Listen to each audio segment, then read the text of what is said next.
Hello, Captain Angelo here, and this is day 7 of the Captain of My Soul Challenge. Day 7 out of 30, we still have a long way to go. But it is a significant milestone, and I believe we should be celebrating it. So before we go into today's subject, raise your hand and pat your back because you are still here. So many people have given up on the first or second day with excuses like, this wasn't for me, or I don't have the time for this, and so on. But you're here, and you prove to yourself that you're taking the steps, even the small ones, to get closer to what you call your ideal self or super self. So, let's go into today's subject, and most probably the most important of all, happiness. And if you make a survey all around the world, like 80 billion people, 8 billion people, most of them will tell you that happiness is their number one priority. And even so, it is mostly overlooked.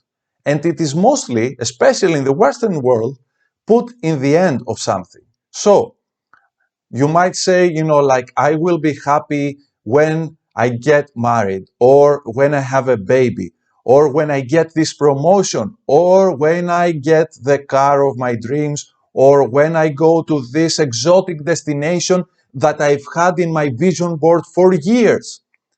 And the thing is, if happiness is so important, if happiness is your number one thing, why postpone it for months, years, or even a lifetime?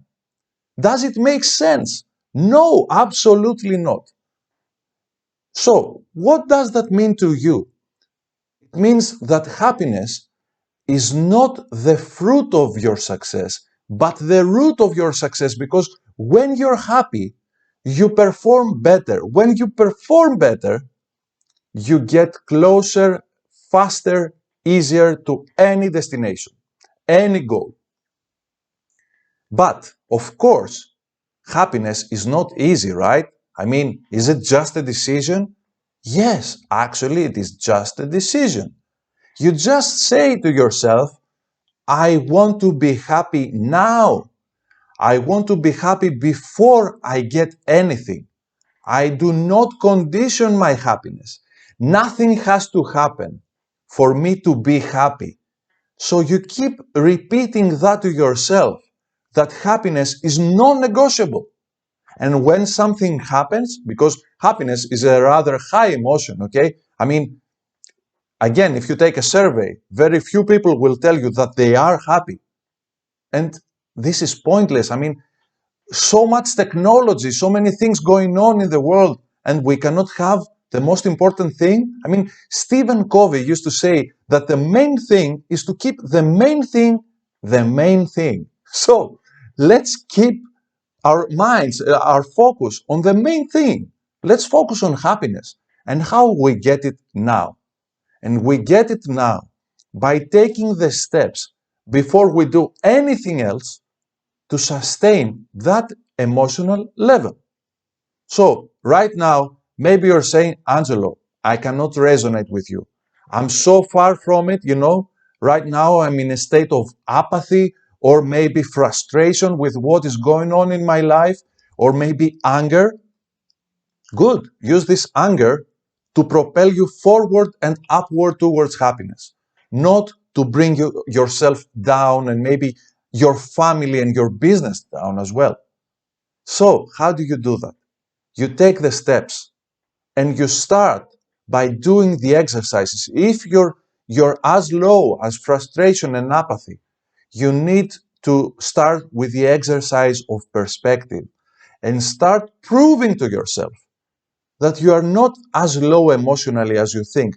When we are in low emotions, we tend to get selfish, okay? And when we are selfish, we don't understand that actually around us, or maybe in the past, or in stories that we've heard about, there are so many cases that are much, much worse than ours. But, when you're feeling low, you don't care about anyone else. You just care about yourself and you want to correct that. Okay, you want to leave that state. It is usually called the victim state, the victim attitude. And this is something that does not serve you. When you're in the victim attitude, it is very easy for you to produce excuses. And excuses will satisfy your mind, but never, ever your heart and soul, because you're not getting closer to where you want.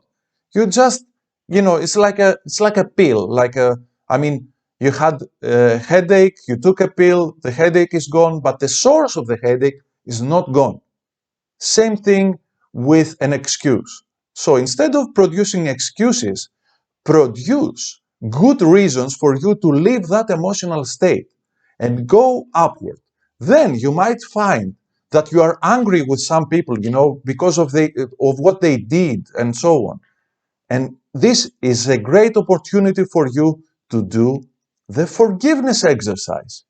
And let me remind you that you do not forgive someone or something because they necessarily deserve it, but because you love yourself so much that you do not allow yourself to be in this bitter state.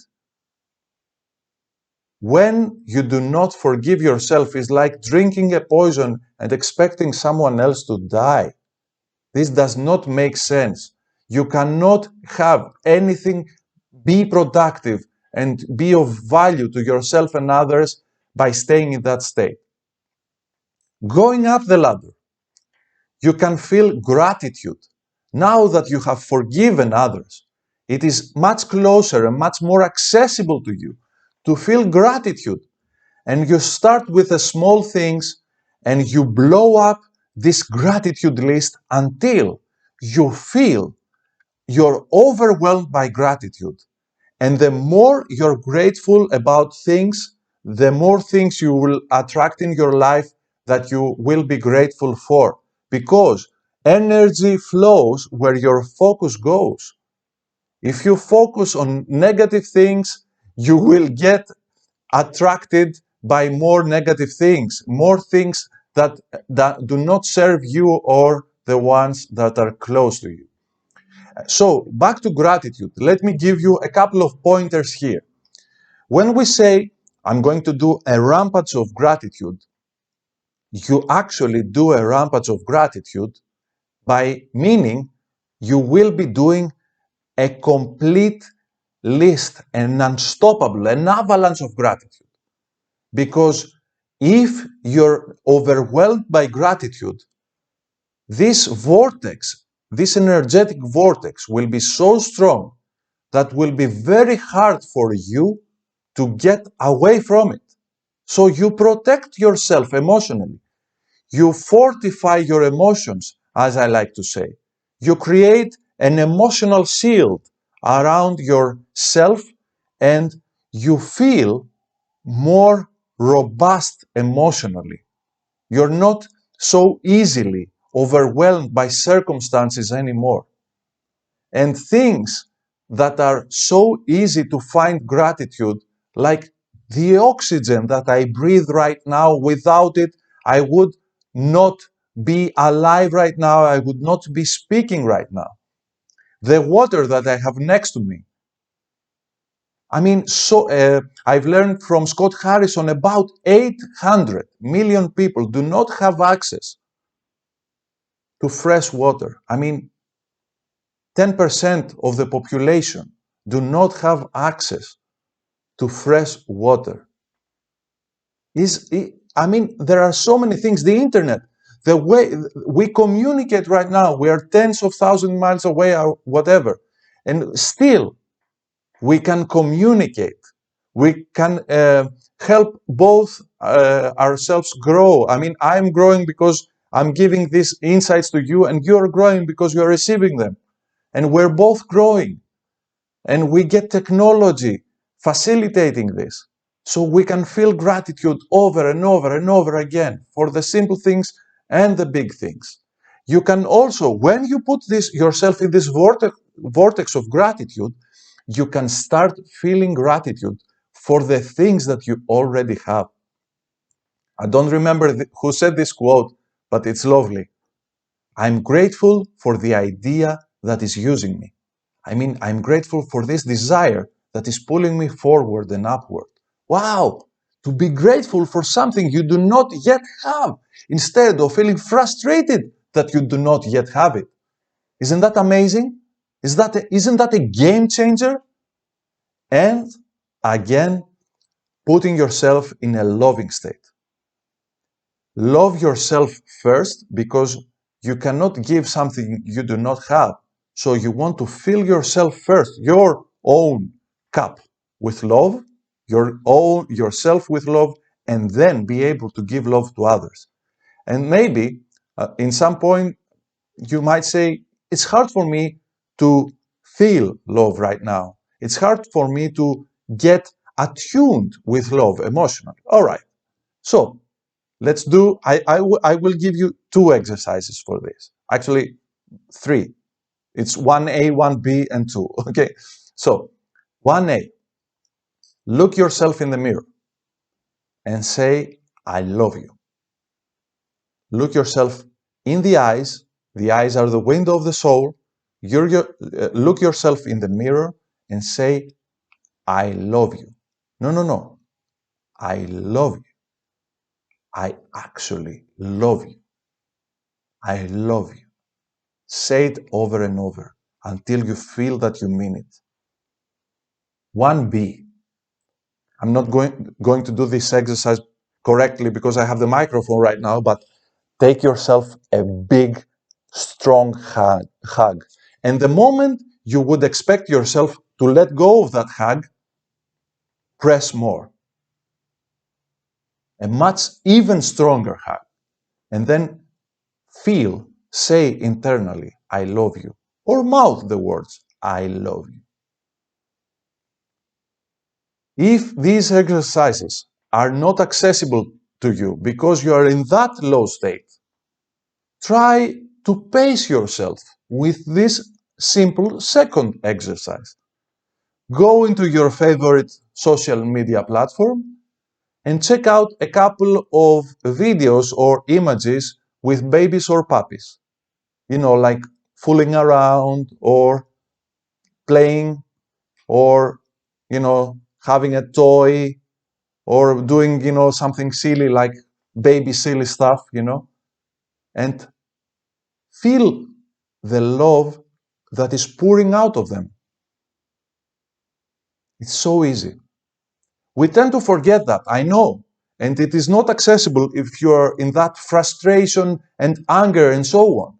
But my reminder to you is that we cannot evolve, we cannot grow to where we want to go if we don't take care of our emotions first. I'm sure the next videos will have important insights for you. And as we move along and we go to the specifics and the mechanics and how you deal with things on a technical level, I'm sure they're important. But what would matter if you reach a certain point of success and you're not happy? Many people thought they would be happy if they win the lottery, and they won the lottery. And actually, survey proves that after a couple of years, they're less happy than they were before they win the lottery. Because the whole happiness model is flawed, and the only way to sustain happiness is to make it unconditional and protect it with the exercises that I've given you. It's not everything. I've not given you everything. But I remind you that we want, in this challenge, we want to be practical. Complexity is the enemy of execution, says Tony Robbins, and you hear about that in the Own Your Future challenge in the next few days. But the thing is, if you don't do what I just said, these simple things, why flood your mind with more insights? Do these simple things. Protect your happiness and make yourself emotionally and mentally ready for the trainings that will come. Happiness first, success second. This is your number one thing, to protect your happiness. Everything else will follow.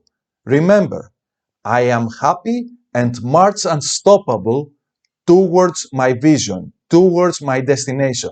Talk to you soon with the next video. Ciao, ciao!